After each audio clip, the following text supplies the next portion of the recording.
I can confidently tell you that I had a lot of fun playing in the month of June. Probably the most fun I've had in Gwent in a very long time. Last balance patch was actually very good, and I haven't had a look at this one yet, but it will be hopefully a continuation of the good times from last month. I think the changes were overall positive. Now, I was only able to play 19 games last month. I was 18 and 1, so whoever beat me, big shout out to you.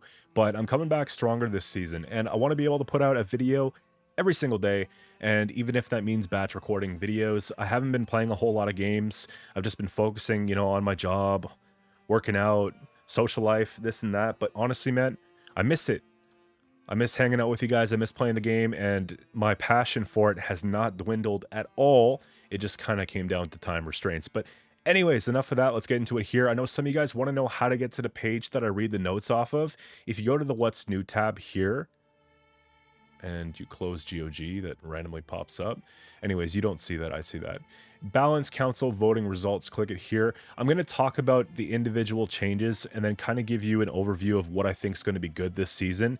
And then, that opens up the discussion. If you guys have any input, you want to talk about what you like and don't like about it, let me know in the comments below. If you want to give me deck suggestions of things that you'd like me to play soon, let me know as well. But let's get into it here. So we have the power increases, first being Olaf. So Olaf goes up to 11 from 10, boost Olaf by twice the amount he's damaged. That's going to increase the point ceiling on him because we have more room to damage him. Having Newt the Callous, having all types of different things in self-wound decks to be able to damage him down just gives us a little bit of extra potential. I think it's a great card to put in a Golden Necker self-wound deck because it falls 9 provision or less. So I think that Olaf's probably going to see some more play, and I'd be interested to try that out for myself this patch. So that's really cool. Ewald's getting a power increase. If you guys don't know, I did an Ewald or a Bersodi deck in general, Golden Necker, a few months back. I had a lot of fun with it. I felt like they were underrated. This gets a little bit better now. It wasn't bad then. It's going to be a little bit better now. I think when you're playing a Golden Necker deck specifically, you can have cards in the deck that are in around the 6, 7, 8 provision, have the deck less polarized, and still benefit from it. So I think Bersodi Bros will see some play. I don't think they're going to be top tier meta, but it's nice to see them back in action. So we have that there. Brayan is probably one of those cards that I've not seen in pro rank since I started playing seriously in this game. So let's see if that really changes anything. I got to refresh myself a bit here. So deploy if you control 2 or more allied dryads. Gain zeal. Okay. Damage an enemy unit by 1, charges 3. So what we're looking at here with the power increase is 8 for 6. Not good enough to play. Doesn't have a different tag, it won't make a difference. Some people might try it. I still advise against it. I think you're better off with a lock. You're better off with pretty much anything else. It's unfortunate. However, we start getting into maybe another here or maybe 1 less provision, and then we could probably play her. I think if you're putting her at 5, definitely playable. But at 6, I probably wouldn't touch it. Raging Bear coming in at 9 power instead of 5 only plays even more into self-wound. It plays into beast decks as well, so I really like that appeal. So damage an ally unit by 2. We have a direct interaction here. This is more value for a Megascope, which is even better. So Raging Bear change is very positive, and I think this card's going to be amazing. Specifically in self-wound, beasts are not bad. Golden Necker self-wound even better because those Megascopes are going to come in handy, right? So I've already got some ideas of what I want to do with these two this season, so I'm not going to spill too much, but just know it's coming. We have Neckarat, which I thought was amazing at 4. It's one of the best 5 provision cards in the game, even at 4 power with the value if left unchecked. Bringing it up to 5 means it no longer falls into offering and a bunch of 4-point removal damage stuff, which is very common. So now this is a huge buff to vampires, specifically as well because you have Tome that you can bring back Neckarats with. So I think that this is a crazy addition for vampires. If you guys are monsters main, specifically vampires, I think that this would be a reason to revisit the patch. It doesn't seem like a lot, but it will make a difference. Trust me on that one. So that's really cool. Sentry and Spellweaver going up from 4 to 5. I'm really big on spell decks with mages for Northern Realms with Shield Wall. I think it's really cool just being able to play a bunch of packs and, you know, other spells and then have these accrue charges and be able to spend them wherever you like is awesome. Having that sort of combination with Revenants is really cool as well. So there's a lot of different things you could do with this here. I like the change. I think it's getting into scary territory for these two, but it is what it is, so we'll keep it. I think I've seen worse changes. These are kind of exciting me, to be honest. So we have Nausicaa Brigade. If your opponents won around this game, summon self from your deck to allied row, and then when you play a soldier. So some people will use this sort of thing in a Colgrim deck. Some people will use this in a cultists deck. I think cultists more often than not, they'll just tech in a couple soldiers so they can get the thin, but it's hard to say. I think this will just be a good thinning option that's a little bit more attractive than having him come down at 1 power, because there are just so many better, higher base power thinning options, especially for Nilfgaard. You don't really need this most often, so having it come down, again, not too bad. 2-4 would be kind of busted. I like 2-5. I think 2-5 is fine. Cleaver's Muscle is a good change. So this is a direct buff to Syndicate when you're playing Justice. It's direct buff to Dwarves. It's direct buff to just, you know, any deck that's going to have the artifact, right? Mahakam in it is probably going to be impacted by it, or at least have an option that's impacted by it. So really cool stuff. Comes out with a shield. And 7 for 4 doesn't seem like a lot, but if there's Dwarf synergy, then sure. Right? Or if there's just create and play synergy, or if it's just a safe option on the board, you know, it's not a crazy change, but it's not that bad. We have Knight Challenger, deploy game vitality equal to the amount of boosts an enemy unit has. Grace 8, boost all units by 1. What this means is just we're getting there quicker. I like the idea of boosting Knights for Nilfgaard, because I think that Knights for Nilfgaard is one of the most interesting archetypes they have. It just doesn't see a lot of play, and the cards that were the most impactful for that archetype keep getting nerfed. So having something like this coming down at 4 provisions, not all bad. It's not like you're thinning these off Portal either, because they're deploy, so you have to play them honestly from hand, and I think for that reason, you know, it's a pretty good change as well. We have Cockatrice. This is something that I actually voted for on numerous different occasions, and I think it has a lot of potential. So boost self by 2 for each adjacent beast. Predator, meaning higher power than the opposing unit. Also poison an enemy unit. So with that being said, there is some potential for this with Plague, Maiden, and having other additional neutral poison cards to create more or less a monster's poison deck. And I think that's very lore setting, because monsters tend to poison shit, right? So, you know, having this come down, contribute to some poison, maybe make it playable, is interesting to me, and it's definitely worth trying out. So super excited about that. This column doesn't look as interesting, if I'm being honest, but we'll have a look. I mean, when it comes to the nerfs, sure, just pick the ones that won't really make a difference that much. These overall have been good changes. This is not very impactful, besides if it does go and get the provision change. So just keep it at that for now.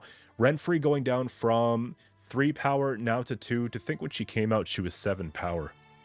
It's really hard to believe. She was 7 power, and I think she was 13 provision.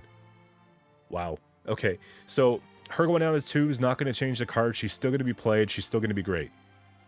Iroquax is going down. It's not that big of a deal either. This card's played a lot in Kelly. It's played in various monster decks, usually more toxic ones, to be honest with you, so I'm not too hurt by it. It's played as a counter to Renfrey. Renfrey gets a nerf. I mean, you know, so they both get hit.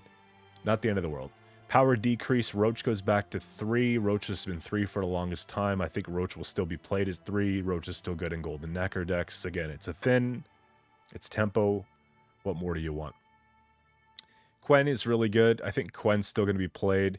Coming down, you know, 1 from 2 to 1. Again, you're not playing him for him. You're playing him for what he gets. A Bear Witcher coming down at 9 with a shield, or whatever the case. Big playmakers are probably always better than just this card by itself. So again, it's a tutor. It goes down a little bit. It's not the end of the world. Lydia goes down to 4. She was 5. I think at one point she was 4. So it's a bit of a yo-yo. The create and play potential, procs assimilate.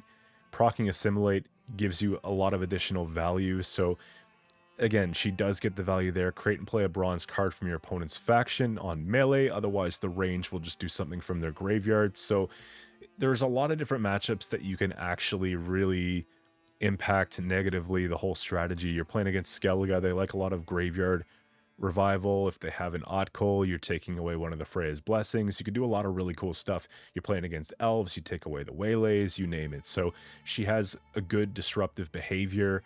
Her coming down 4 for 8, still going to be played 100%.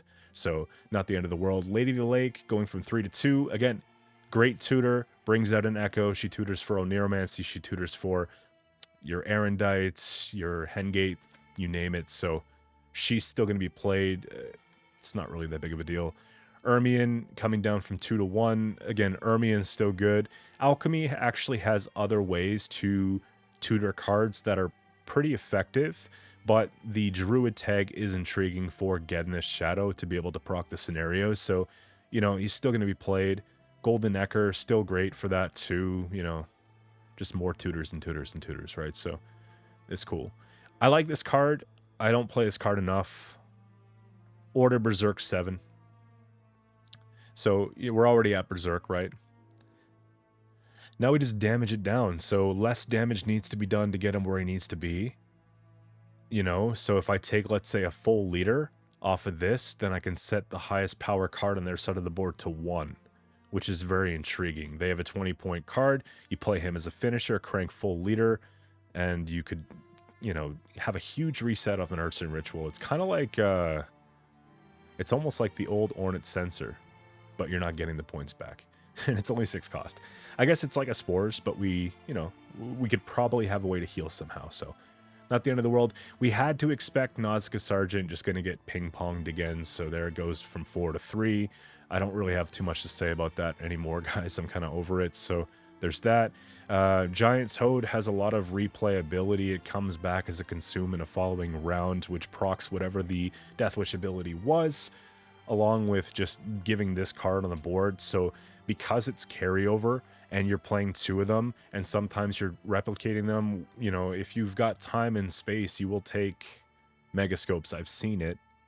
So having this come down to 3 is not the end of the world. I think that kind of balances things out. Death Wish has surprisingly been consistently strong since the last Gwent Masters, you know. It just, it's sort of a sleeper build. People don't play it as much as you think, but it's still good. It holds true, so that's fine.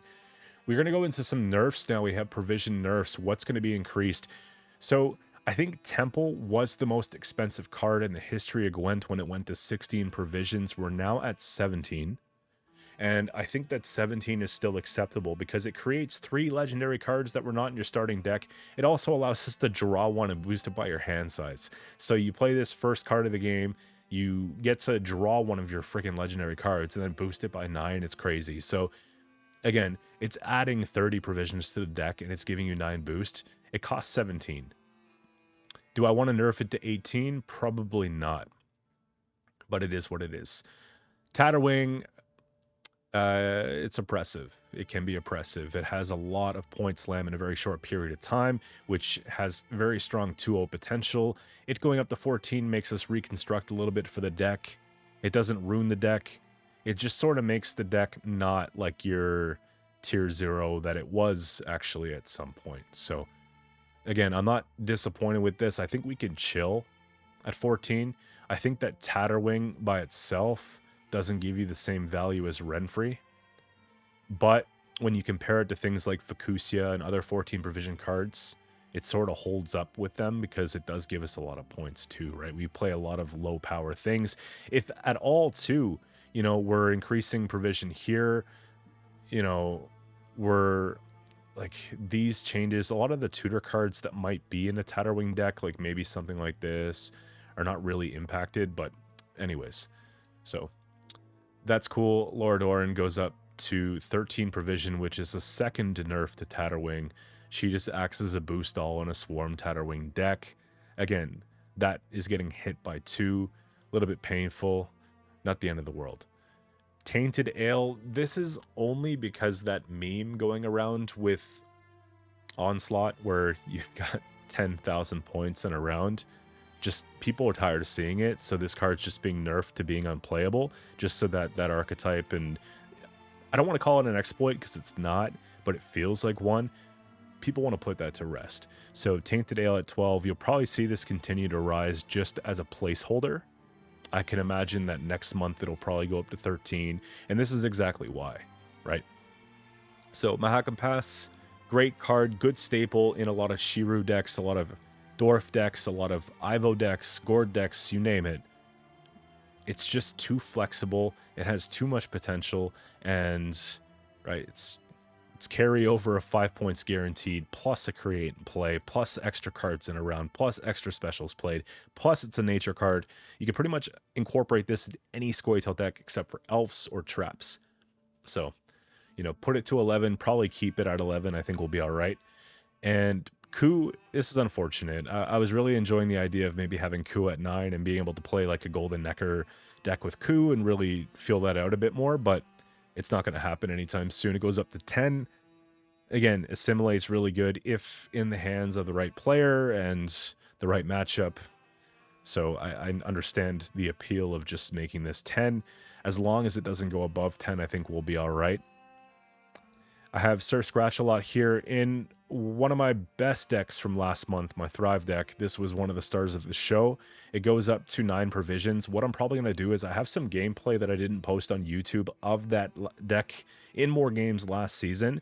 I'm probably going to go ahead and just like edit up that video and post those games, but I'll make like a 1 or 2 change to make it so that the deck works for this season for those who either missed the other video, haven't really seen a good enough sample size, and they want to see a bit more on how to play Thrive. So that's coming soon. Again, that deck does not suffer too much at all, if at all. It's just 1 provision. The deck was still really good. So we have that there. Dwimviandra is nerfed. And you know what the funny thing is? I actually cut this card out of my alchemy deck, right? We have Mushy Truffle that got nerfed. She becomes less attractive. If you guys don't know, the old Dwimviandra used to be so that you didn't need to have the order. Like, it would just give you Zeal on the order, so you could just click that artifact the same turn. Now it's actually the next turn. So it did get a nerf. That was a rework before Sunset. Now, I believe that this card is probably nerfed for the sake of like a Spellweaver deck now and playing into that whole thing, because that archetype can get very oppressive if left unchecked. I don't think she's so much now for the whole druids and stuff like that, because so much has happened to battle trance and druids that we don't even need really Dwims like we used to. So there's that. Traveling Priestess, one of the most annoying cards in the game, obviously. It used to be 4 provisions, now it's 5. It should have been 5 a very long time ago, because you put a whole deck construction into this card, and then this card can play for like 30 points per 4 provision card, right? Huge finisher, probably one of the biggest finishers in the entire game, all time. And you just had him sitting there at 4p. Same thing with Oxen for Guard, don't get me wrong.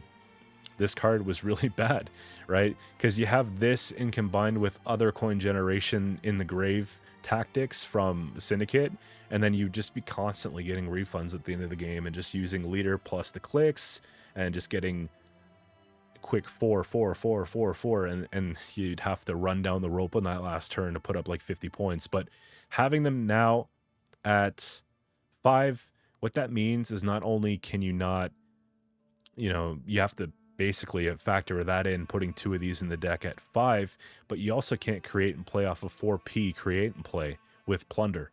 So that's something that's going to affect Syndicate negatively, right? They got to be ready for it.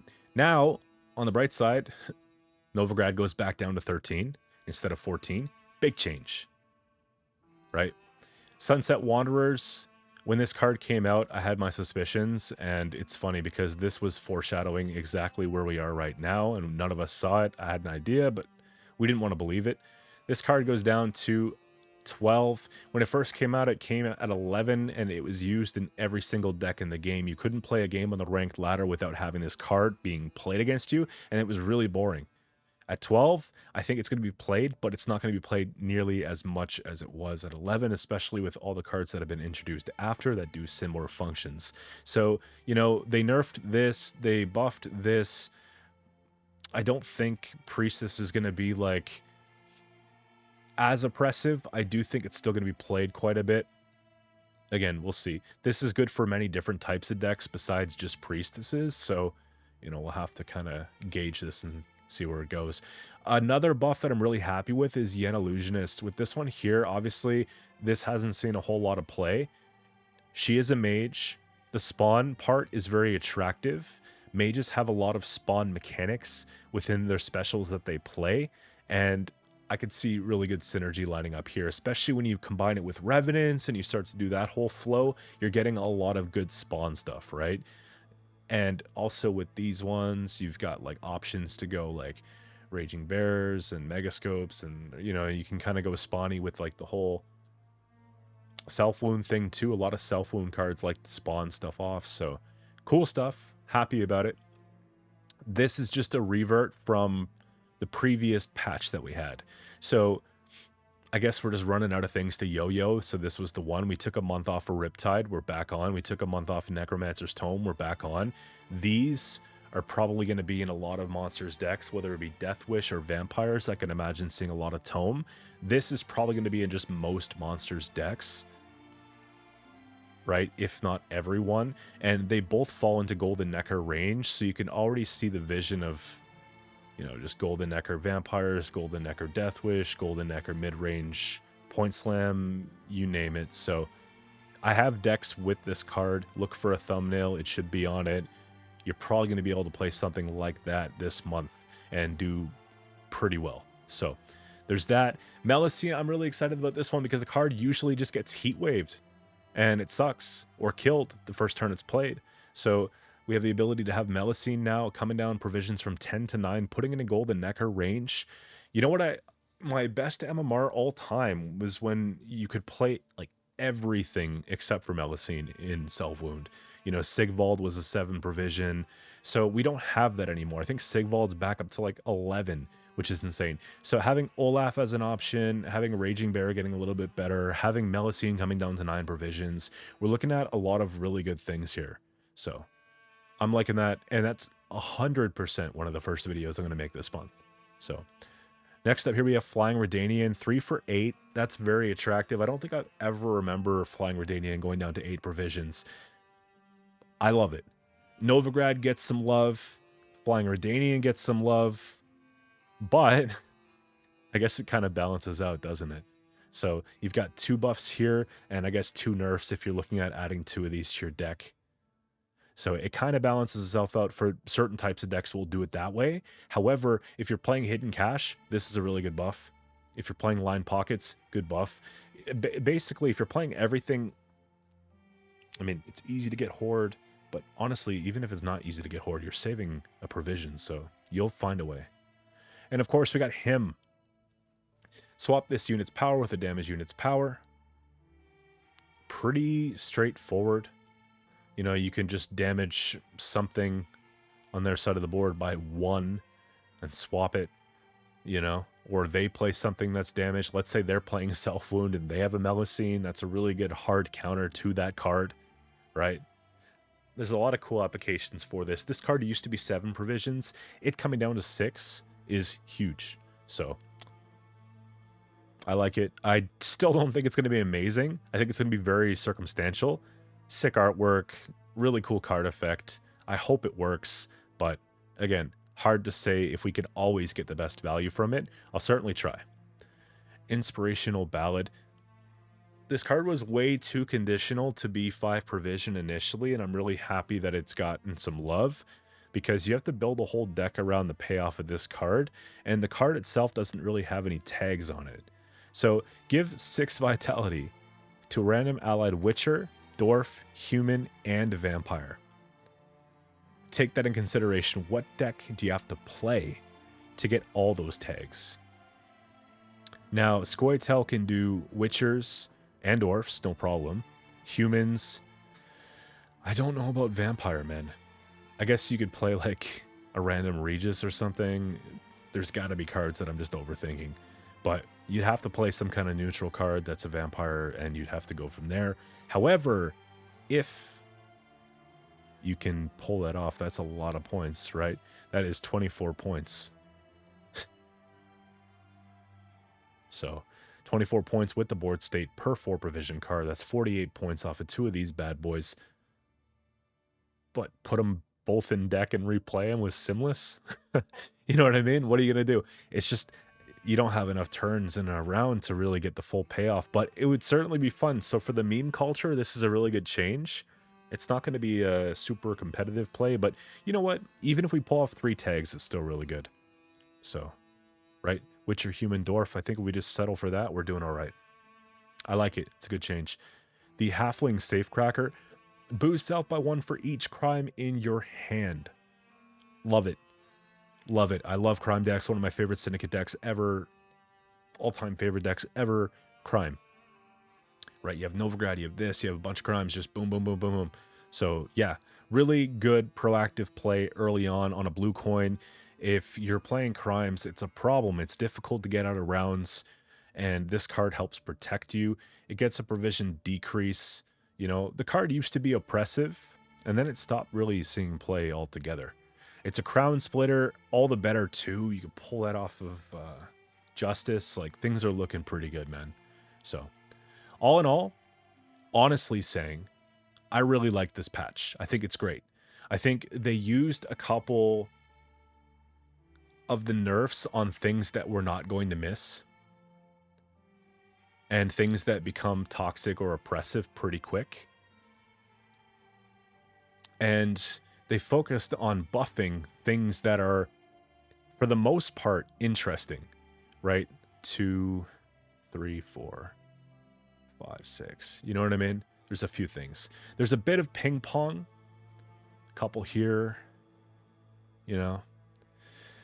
But it's not the end of the world. That's going to happen if we only have so many cards that we have to pick, and we have to pick all of them every time just so things work out the way they need to. I'm happy with this. The last couple months have been some of the best months for the Balance Council since it started. If you guys haven't played in a while and you're thinking about getting back into the game, I can assure you that now is the best time to do it. And it's not like I'm sponsored. You know what I mean? I'm just telling you how I feel about it for real. So I'm really excited about it. I can't wait to get some deck guides. Let me know what you guys think in the comments, and I'll see you very shortly with the next one. We'll get some gameplay uploaded for my Thrive deck, and then I'll get a deck guide up for you guys tomorrow.